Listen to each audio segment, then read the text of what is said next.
All right, and we're back. The Shizow, featuring, once again, yours truly, Mr. Showtime, a.k.a. El Sancho.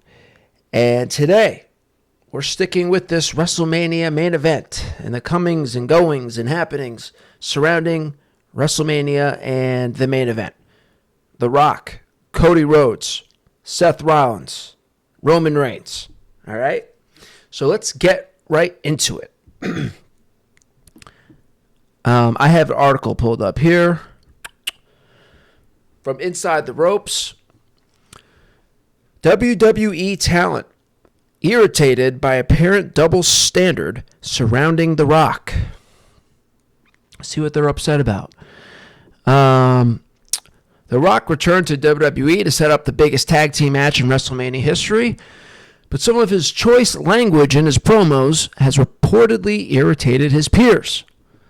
After turning heel and siding with Roman Reigns in a segment with Cody Rhodes and Seth Rollins at the WrestleMania press conference in Las Vegas, the Great One cut an expletive-ridden promo to sow the seeds for their epic tag team clash.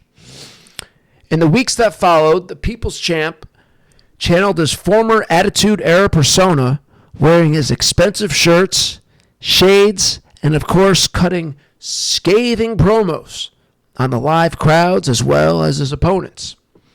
Now, it is being reported that his use of profanity and sexual innuendos has resulted in talent calling out double standards when it comes to the Brahma Bull. According to SE Scoops, company executives Nick Khan, Paul Levesque, and Dan Ventrell sent out an internal memo to talent reiterating the need to adhere to PG guidelines on TV and social media. But to the alleged ire of talent, those guidelines don't relate to the returning movie star.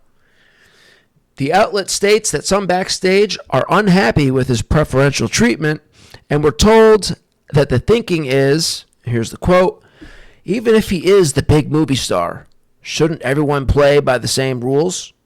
So he can curse and use that to get over, but everyone else is handcuffed? Why does The Rock get special treatment?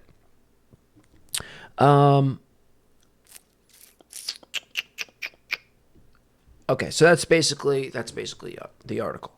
That's the point, the gist of it, right? Now, do these guys have a point?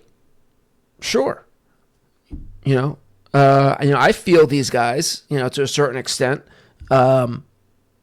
Ideally, theoretically, everyone should be on the same, level playing field, right?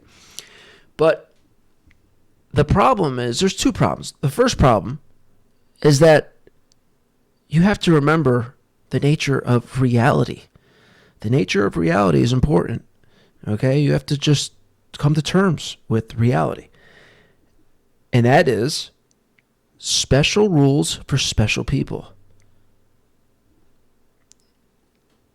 That's just what it is. It's always been that way. It's still that way, and it will always be that way. If you're special, if you're money, you don't have to play by the same rules everybody else has to play by. That's nothing new. That's just the reality of the situation. The other thing is, and I find this interesting, these guys, I guess, are suggesting that if they were able to curse and swear and do all these things, that would get them over. That's not going to get you over, cursing and stuff like that. The Rock's not over because he curses. The Rock's over because he has charisma, right? So, even if you were allowed to swear and do all these things that The Rock does, that wouldn't get you over. So I just find that interesting. That, it's almost like they don't even really know what they're upset about. You're not really upset about that. You're just upset that you're not as charismatic as The Rock. Because if you came out and started swearing and stuff, you would be forcing it, and it just wouldn't work. And again, The Rock's not over because he curses. The Rock is over because he has charisma. Okay? Now, I was on social media a couple days ago. Saw The Rock. I'll bring it up now. He cut a promo in his own personal gym on Cody Rhodes, Seth Rollins, and everybody. And yeah, he cut a promo on these guys, and it was on social media. Okay, so let's watch a little bit of the video. We're not going to watch the whole thing. It's 8 minutes long. We're not watching the whole thing, but we will watch the beginning. And I also have a time code that we'll get to. Okay, so let's start the video. Good morning. Good morning. Good morning. This Friday morning. Did you guys have a good week? Did you have a productive week? I hope so. Did you get a lot of ass kicking done? I hope so. You're going to end your week on a down note, or you're going to end your week on an uptick, getting momentum going into the weekend? I hope so. It's been a big week. It has been an exciting week. It's a big week here in the world of professional wrestling, because once again, professional wrestling is cool. Once again, professional wrestling is relevant. Once again, is it? Everyone's talking about professional wrestling. Why? Because of one man. And you're looking at him because of The Rock, because of the People's Champion, professional wrestling. I got to stop him there. Professional wrestling is not cool again. It's not. Professional wrestling is bearable again. It's not cool again. It's bearable. Is happening because of the fun. And it is bearable because of you. But it's not cool. It's bearable. The Rock. And it feels good. It feels good. Selling out everywhere. From Dallas, Texas, Glendale, Arizona, Salt Lake City, Utah.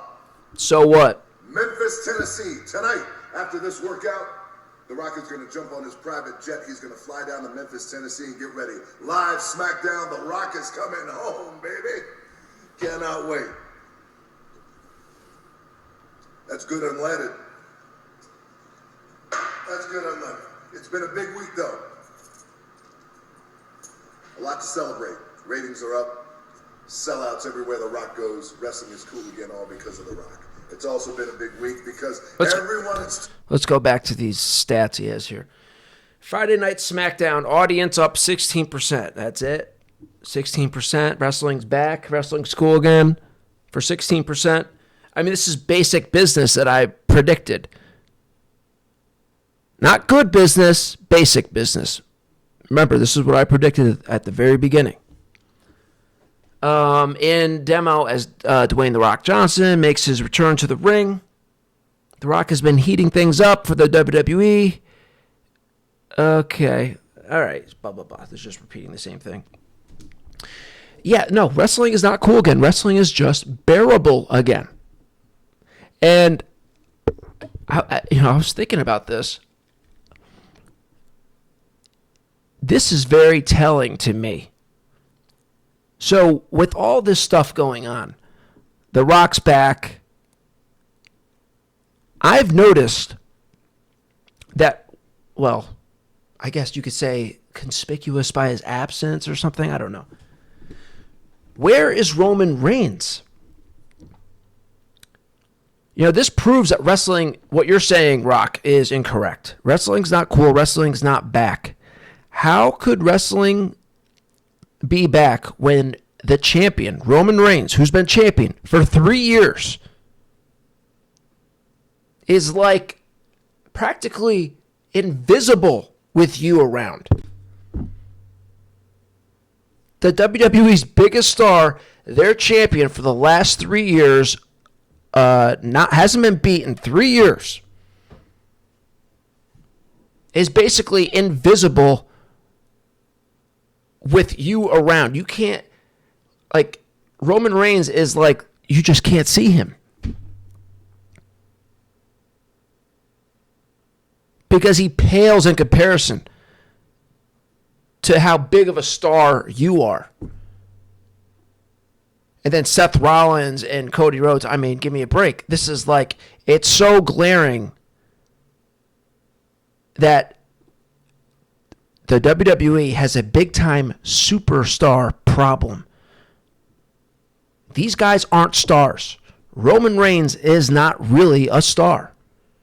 Cody Rhodes, not really a star. Seth Rollins, not really a star.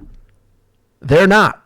And the fact, and with The Rock back, it's like, if you can't see this, then I don't know. There's no hope for you, because it's glaring.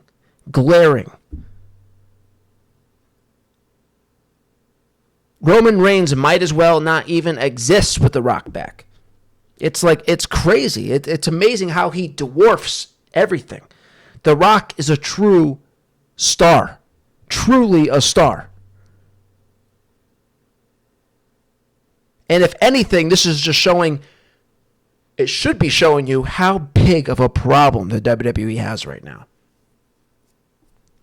Wrestling is cool again, all because of The Rock. It's also been No. Everyone is talking. Last week, everyone is talking about the slap that was heard around the world. Finally, Cody Rhodes grew some balls. Finally, that little boy got some hair on his nuts and he slapped the shit out of The Rock. Okay, this is what I wanted to get to as well. He slapped the shit out of me. Take a look. All right, so Cody Rhodes gets his slap back.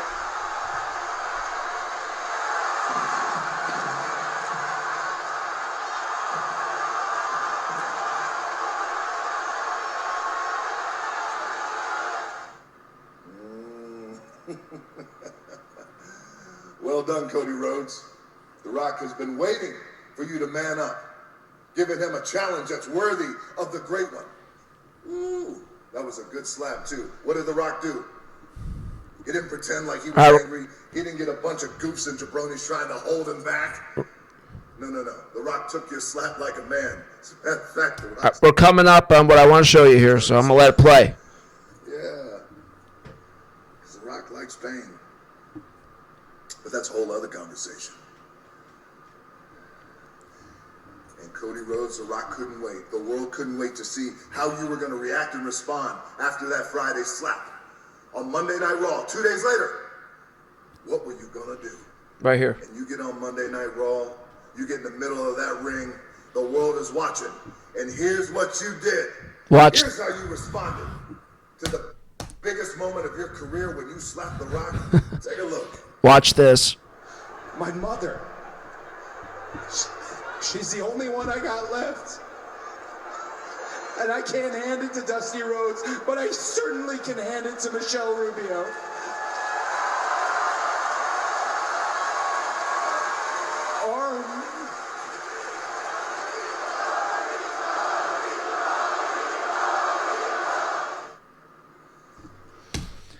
Okay. If you can't see what's wrong with that, again, I just don't know what to tell you. You're hopeless, right? Now, if you want to do something like that, that has to be done in how they used to do things like this, right? Where it was like, when they're, these guys are having kind of a personal conversation, but they're doing it out in the arena. You have to do it backstage in like a solitary room, like they used to do it. You know, it's a big difference when you do it like that than when you do it out in the crowd. When you do it out in the arena like this, like they did, it's like, it's just off. It's off. It's not right. And it almost comes across as like pandering and stuff. It doesn't seem, it's just off. You can get, it would be better done, and you can get to the people better if it's done without the crowd noise, and it's just in a There's no crowd noise. It's just in a solitary room with the subject, in this case, Cody Rhodes, and the interviewer, Michael Cole. If it was just those two, and it was just them, and quiet, silent room, that the effect that you wanted to get would hit more if you had done it that way. But by doing it out in the crowd, it's just, you don't do that. You save the ring for something else. You don't do this out in the ring. You just don't do it. All right, so let's see what else The Rock says. I think that's pretty much it that I want to cover. Fucking kidding me? You start fucking crying? You start crying? Rock's not happy. Respond? No wonder all your fans are crybabies. Cody crybabies. No wonder, because they're Superman, their hero. He's not crying too.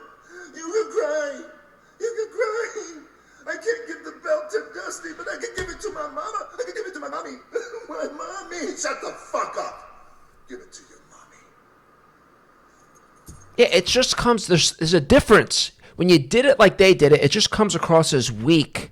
Whereas if they did it like how I'm saying they should have done it, you would be more likely to come out of it like feeling Cody.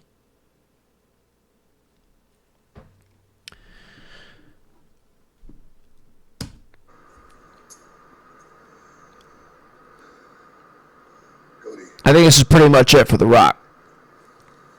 Rock's got goosebumps. Yeah, right. Okay. So that's where we're at with this WrestleMania stuff, okay? I watched Raw. No, I didn't watch Raw. I saw the segment with Cody Rhodes and Paul Heyman from Raw. And as far as I know, that's basically the only thing that went down on Raw. And the segment was like so blah.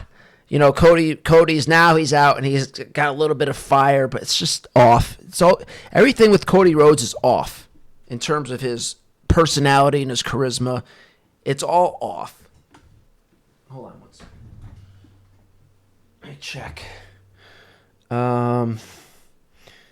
Okay, so let's see. March 18, Raw.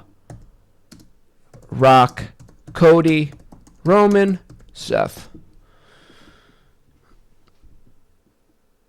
Yeah, so this is what I saw. This was from SmackDown. Yeah, I don't think I missed anything. Oh, The Rock came back out on Raw? Oh, no, they showed what happened. Okay, so we didn't really get anything new other than, like I said, and, again, correct me if I'm wrong, but apparently this is the only thing that happened was this interview here, or this promo by Cody, and then Paul Heyman comes out, which was a very blah, blah, blah, and I didn't even really get anything out of it. It was just so, I was just sitting there, I almost wasn't even listening to what they were saying or what they were even trying to do. I think I was just astonished with how uninteresting it was. What about Seth Rollins? Did Seth Rollins do anything? Wait, let's look at Seth Rollins. Seth Rollins. Okay.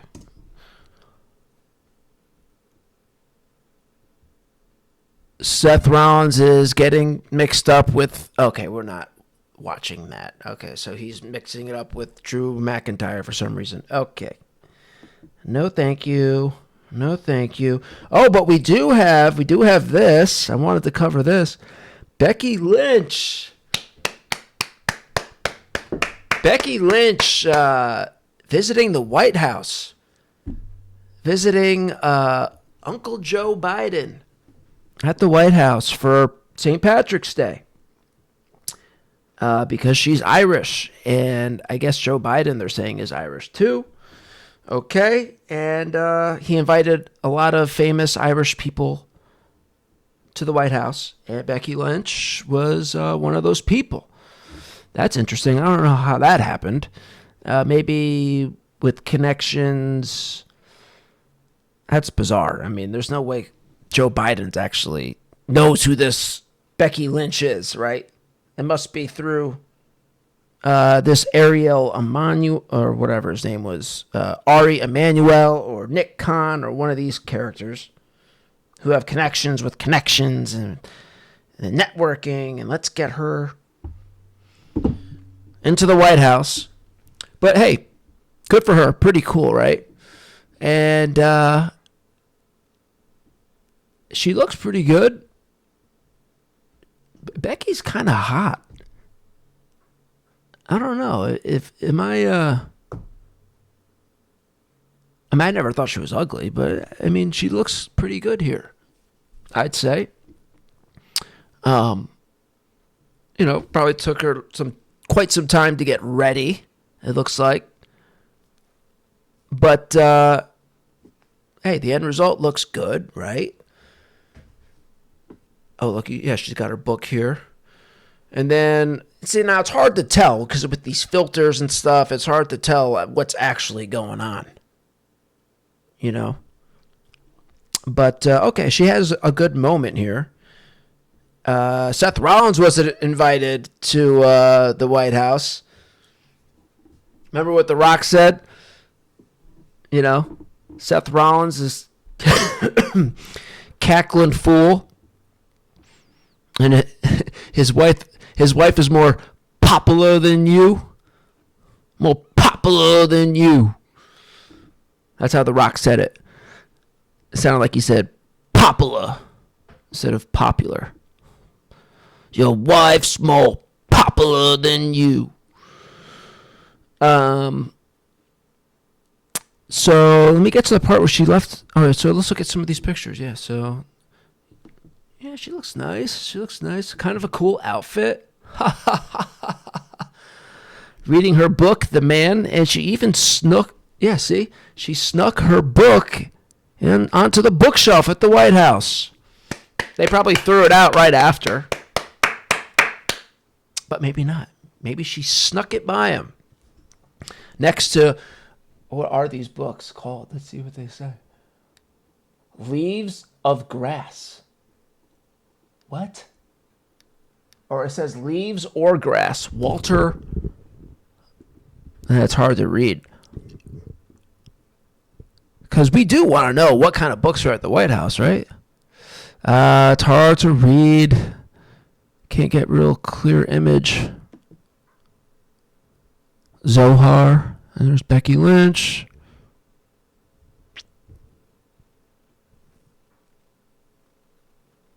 Okay. Okay, so that's pretty much it. Congratulations to Becky Lynch. That must have been a super huge highlight for her. Getting to go to the White House. And while her husband is off messing around with Drew McIntyre on Raw. For what reason? I don't know. Who cares? Nobody really cares. Meanwhile, his wife's at the White House. Getting sniffed by Joe Biden, probably, right? Okay, so that's it for this. Again, we'll be following. We'll get back to... we'll be following. And we'll get back to it when there's something to report on. All right? And I got some other stuff coming up. I have, I'm not even going to tell you. You'll just go to the channel. You'll see the new videos, okay? That's it for now. Catch you later.